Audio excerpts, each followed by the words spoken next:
Welcome to Book Spectrum. I'm Chris Cordani, your host. This is where we don't just talk to seasoned authors and people who write for a living. We talk to writers of books who put something together from around the spectrum. Yes, the spectrum. You see what I did there? Again, I'm Chris Cordani, your host. The phrase no soldier left behind or no man left behind has been repeated by many, but practiced by true leaders. Author Don Steele offers the reader a look into the life of one of those great leaders, Army Brigadier General John G. Kulhavi. It's a book titled No Soldier Left Behind. They both wrote it together. And with me is General John Kulhavi. Thank you for joining me here, General. Thank you for having me. It's an honor. There are a lot of generals out there that are on television. They're the talking heads, they're the pundits. We see them all the time. I've interviewed several of them. I love them. A lot of them are great. I've interviewed many people who have enjoyed offering their opinion. You're one of the guys who likes to stay a bit quiet. You could have been a pundit. You could have been somebody who would be out there and telling everybody your thoughts on things, but you chose to be more humble about your career in the army and Vietnam and everything else. So I want to get into that. But first, the title of the book is the oft used phrase "No soldier left behind." So I want to ask, what is that? We know what it means on the surface, but to you, General, what does that really mean? Just what it says. You never leave anyone behind. We would go to extremes to retrieve soldiers that were captive. And I'm a firm believer in that. How could you direct soldiers to go on a patrol or go on a combat mission, knowing that if they were captured, no attempt would be made to retrieve them? So we made every attempt. We never left anyone behind. I could tell you many stories about that, but that was the bottom line. That's very, very important. And a lot of this you learned from your childhood. That's usually what shapes a man.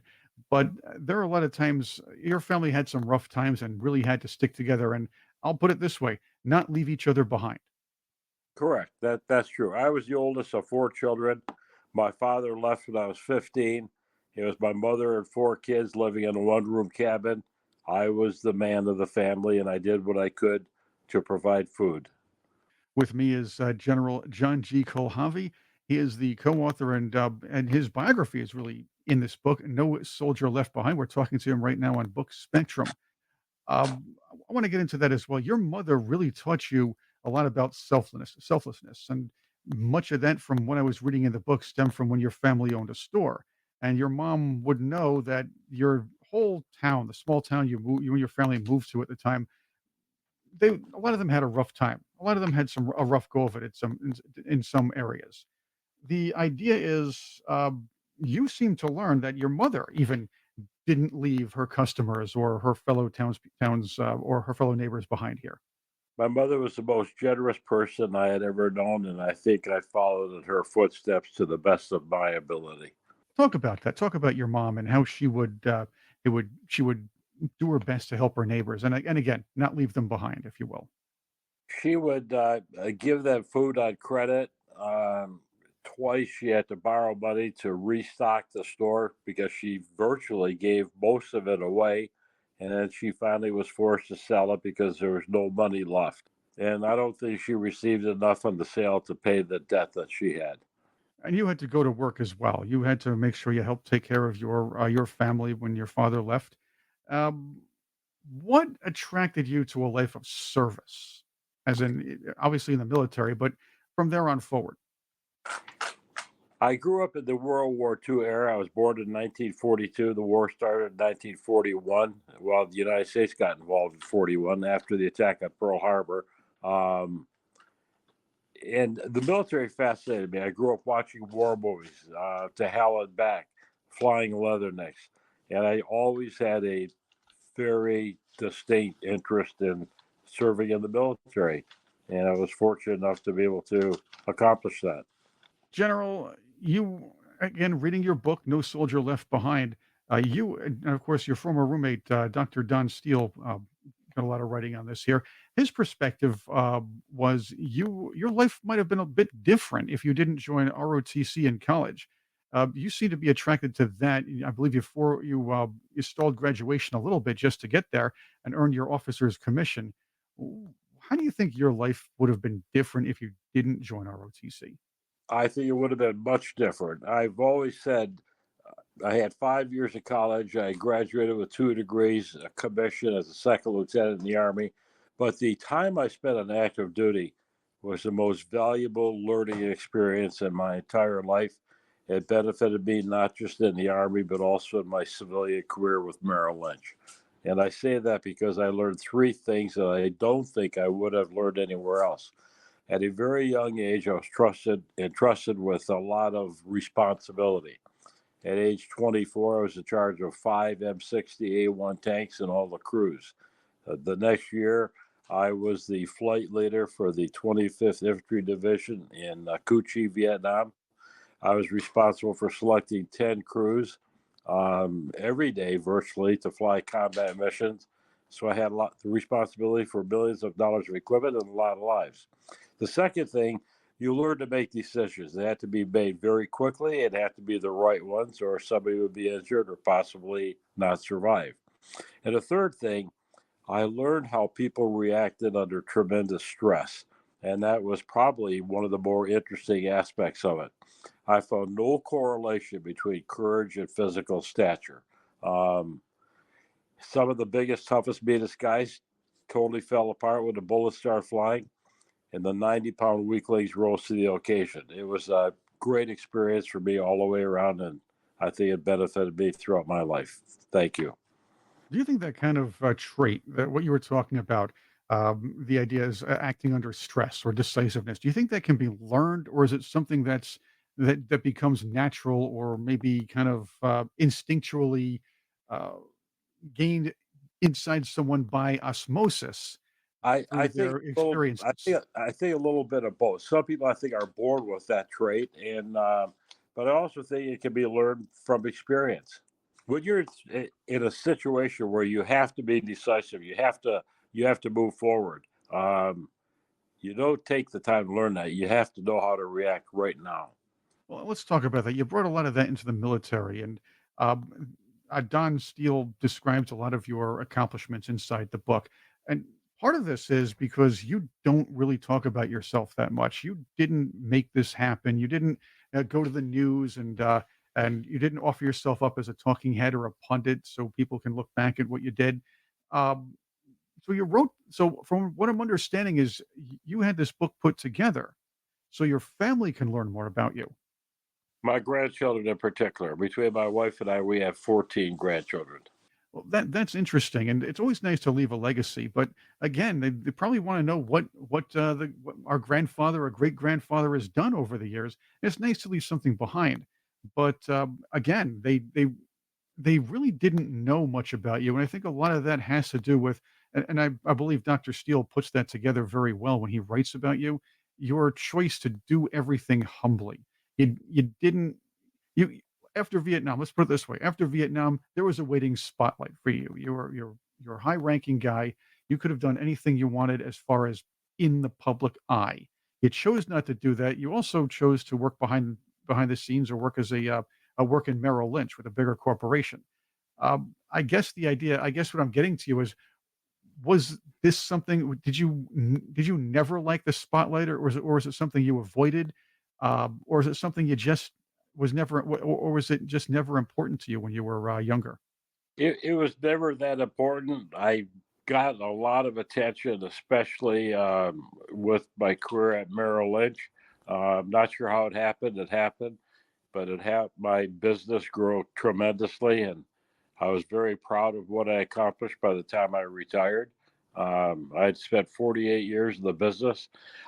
I still have the opportunity to talk to young people from time to time, and I tell them, if every morning you wake up and look in the mirror, ask yourself the following question: if today were the last day of my life, would I do what I'm about to do? When the answer comes up no too many times, make a change. I don't believe you can excel at anything unless you truly love what you're doing. I tell them, you're young, you have opportunities in front of you. Keep trying something until you find something you truly love. And I was very blessed. I love being in the military, and I love being a financial advisor at Merrill Lynch. So I had the best of both worlds. I had two great careers, and I'm very, very grateful for that. I want to get into the military career, but also just a side note for those of you who will be reading the book or may have read it already. Uh, General Kulhavi, with General John G. Kulhavi here on Book Spectrum. The book is called "No Soldier Left Behind." You you thought of something that became very innovative in the financial industry. The idea was, I believe, it was the mid '70s, and this kind of thing was virtually unheard of. You actually got a meeting with your CEO, convinced him. Good thing is he's a fellow military man, but he convinced Donald Regan to take a look at the idea that instead of having one person make financial decisions or investment decisions, putting a team together. It was That's 1971. right. There you go. It's early '70s. There we go. See, my mistake there, but there we go. I had gone to Merrill Lynch directly from active duty. I'd left active duty. I joined Merrill Lynch 2 weeks later. I'd been hired, started their training program, which lasted roughly a year. And I kept going to my manager and I said, the array of products we have is so extensive. I don't believe anyone can master all of them. And I really believe not only would we service better, but we certainly would provide better performance if we operated as teams of specialists rather than general practitioners. In the military, everything was a team. When I flew by Huey, I was relying on the pilot, I was the aircraft commander. I was relying on the crew chief to maintain the aircraft to ensure that it was flyable and safe. I was relying on my gunner to make sure the weapon systems were all functioning properly. We relied on each other. Every man was equally as important, and they relied on me to fly the aircraft. And I thought the same thing would be true in the brokerage business. And after bringing it to my manager's attention for many, many times over a course of a year and a half, he called me in his office one day, handed me a ticket, said, "Tomorrow you're flying to New York City. You have a 1 hour meeting with Don Regan." Don Regan was chairman of board and CEO of Merrill Lynch. He later became Secretary of Treasury and then Chief of Staff to President Ronald Reagan. He was an ex Marine in combat in World War II. I was Vietnam. We had something in common. He asked a lot of questions. He took the full hour. He took a lot of notes. At the end of the hour, he said, "I like your idea. Do it." Picked up the phone, called my manager, and said, "Let him form a team." To the best of our knowledge, that was the first team in brokerage history. Today, about 80% of advisors on teams, they see the wisdom and the effectiveness of it, and they want everyone to be on a team. And it's a great idea then. It's a great idea today, and it still works. It makes a lot of sense. I mean, all things considered, they take that back to your military years, and you were just explaining that. Idea is teams rely on each other. Teams can bring different experiences and expertise together, Yeah. where you can actually make a more effective investment. Well, an array of investment products, if you will, and I see that a lot. In fact, I've seen teams put together some great investments out of the blue. I've worked with investment companies as well as a radio producer, but I've seen this happen. So let's talk about some of the uh, and I know you don't brag about these things, but some of the more interesting military accomplishments you made during the war that shaped your future life in the private sector, if you don't mind. Well, the most important event I believe I had was when I led a flight of 5 flights of 10 Hueys each, with 6 or 7 infantrymen on each, into Cambodia to retrieve 5 American POWs, which we accomplished. That was probably my proudest. Second would be becoming a general. I never anticipated that. Fewer than 1/2 of 1% of career officers become flag officers as generals or admirals, and I was very proud to have accomplished that. Those are my two proudest accomplishments. I can tell you a lot of war stories, but that's the bottom line. I'm here with General John Kulhavi. He is the subject and co-author of the book "No Soldier Left Behind." It's a biography written with his roommate Don Steele. Well, Don and you were roommates, and of course, you got together to bring this out to your friends and everything. Um, what what lessons do you want younger people who might pick up this book and find they have similar experiences to you when you were younger, or maybe even look to a career in service? What advice might you have for somebody who is thinking about that sort of thing, maybe getting into the military these days, or maybe getting into a life of service in a different way?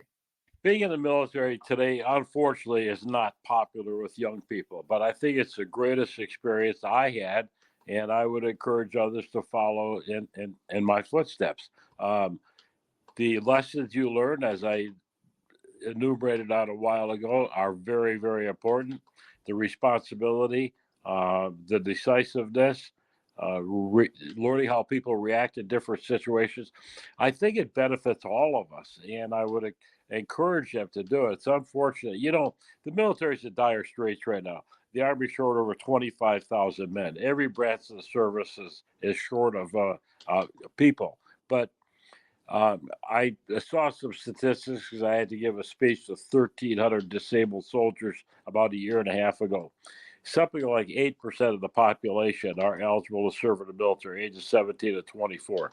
Of that 8%, 80% of those are ineligible because of drug usage, criminal record, or obesity.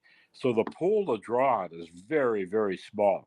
And unless we start getting more applicants and more people join the military, I hate to say it, but at some point, they may have to reinstate the draft. I would hate to see that because I think the all volunteer military has been far more effective than forcing people to come that don't want to be there. There's something that's been floated around, and since you mentioned it, I'm going to ask you as a longtime military man, a general, uh, if the draft is reinstated, or at least selective service, here's now talk about having women sign up for that. Thoughts? What are your thoughts on that? I think women are just as effective as men in certain situations. I mean, if you're in an infantry unit, I don't think it would be suitable to have women, mainly because if a soldier were injured or wounded, I don't believe they would have the physical ability to carry them off or to assist them. But in most jobs, I mean, we have women helicopter pilots that are just as good Hmm. as. It depends on the job. I guess that's the bottom line. But yeah, I think women are very, very effective. I'm glad they're in the military. So that leads me to the next question, and you did bring this up as well. Younger people they seem to be, thanks to peer pressure, or what they see in the media, or where they when they talk amongst their friends, they seem to be uh, discouraged from joining the military or doing something like that, or doing something in that kind of service. What would it take, or how would you suggest that the military branches might uh, better approach the idea of encouraging younger people to join? I think they've done what they can, but if somebody wants to totally avoid combat, join the Coast Guard, join the Merchant Marine. I have a son-in-law in the Coast Guard. He loves it, and he looks forward to his weekends on duty and his 2 weeks in the summertime. Join the Navy. You could be in combat, but it's certainly not going to be hand-to-hand combat. And think about where are the naval and Coast Guard stations based? They're all on the water. I mean, they're great assignments. I mean, Army posts were built where we fought the Indians. They're in the middle of nowhere. Um, Coast Guard, Navy. I mean, there are branches you can go to where you're not going to risk life and limb, at least not to the extent that you would in the Army, the Marines, or maybe even the Air Force. That's fair, and you're still protecting. I mean, definitely. Yeah. I mean, there's rescue missions, and of course, you have the drug cartels sneaking in. So there's a lot of good heroic things you can do in any branch of the military. And again, I'm going to circle back to the title: "No Soldier Left Behind." We talked about that on the military end, but talk about it on the life end, the non-military end, in your opinion. It's being true to they say soldiers fight for God and country. I don't believe that's true. God and country is certainly important, but I firmly believe soldiers fight for each other. You look out for the guy next to you, the guy across from you. uh, we go to extremes to protect each other. I saw no sign of any kind of racism in the military. I didn't care if the guy was black, white, Hispanic, what he was my fellow soldier. They looked out for me, I looked out for them. And I think in civilian life, it's the same thing. Are you true to your word? To me, if your word's no good, you're no good. If you make a commitment, live up to it. And once again, the book is called No Soldier Left Behind: The Life and Times of Brigadier General John G. Kulhavi, who is here with me on Book Spectrum, a United States Army retired, of course. I want to thank you for coming on with us, General. First question, or last question here: where can people find out more about you and where they can get the book? Probably just go online. I don't know how, I'm not a computer guy, so I don't know how it gets there, but there's a lot of things under my name, John G. Kulhavi. You want to learn more, I guess I just say Google my name.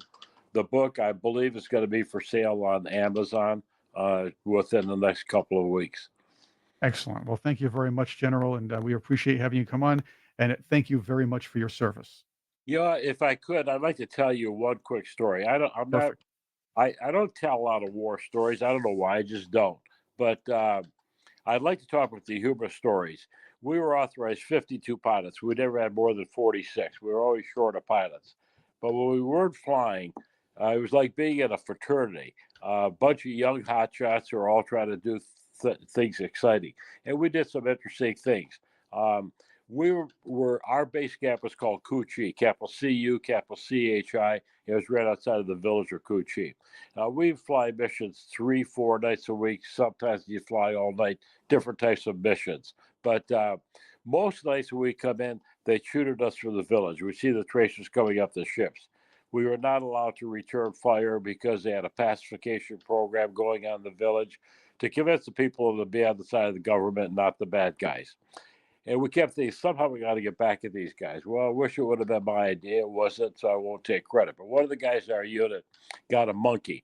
He had put a collar on it, a log rope, and he taught it with a stick. He made that monkey so mean, everybody walked by, the monkey wanted to jump on you and bite you. I came in one night, 2:30, 3 o'clock in the morning, carrying my gear. You never turned on the light for fear a sniper take a shot at you. That monkey jumped on my back from the roof, for which I thought I was going to have a heart attack. But when we got this monkey good mean, one of our missions was to drop parachute flares to illuminate the battlefield at night. We took the parachute off one of the flares, rigged up and easy to get out of harness. We dropped the monkey over the village. We were going to get back at the bad guys. Now, that monkey was very inquisitive. He got halfway down, decided he wanted a better view. So he climbed the lanyard. That's the ropes that connect the harness to the parachute. Got on top of the parachute. Needless to say, parachute collapsed. He went down like a bag of concrete. We got a second monkey. That one was even meaner than the first one. But we thought he was ready. We pushed him out over the village. Every couple of weeks, the 25th Division would publish a newsletter talking about the different operations going on within the division because we covered a large area. And in that newsletter, front page said, "Rabid monkey bites 6 villagers." Yay, we got back at those SOBs. That's the kind of stuff we did for. Just wanted to share that with you. Thank you. That's a good one. Thank you very much, General Kulhavi, for coming on with us. I want to thank you all for listening. This is Book Spectrum. I'm Chris Cordani, and keep turning those pages. Thank you for having me, Chris. I appreciate it very much. Thank you. Thank you, General.